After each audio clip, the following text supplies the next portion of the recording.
صورتت ما را میکشد، خانومی که دلم خیلی شده دل خوشت. نگاه تو داره هوش از سر ما میبرد، میگردم روزی 100 بار دور و برد. آرامش به دلم میدی با خنده ها، فدای چشمان قشنگت، فدای نگات میمیرم. تو نباشی یه لحظه فقط تا آخر عمر هستم دور و برد. وابستم عزیزم، خستم، عاشق شدم، خیلی دل بستم. عاشق شدم مدیون تو، شاید برم ولی قربون تو. وابستم عزیزم، خستم، احساسیم، خیلی دل بستم.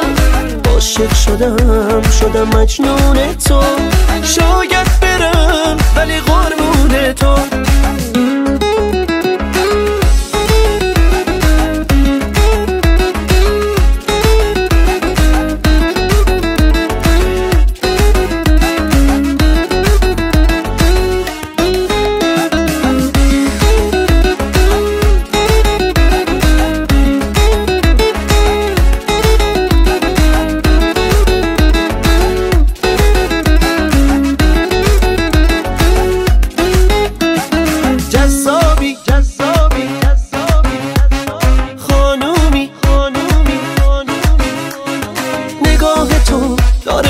سر ما میبرد، میگردم روزی 100 بار دور و برد. آرامش به دلم میدی با خنده ها، فدای چشمان قشنگت، فدای نگات میمیرم.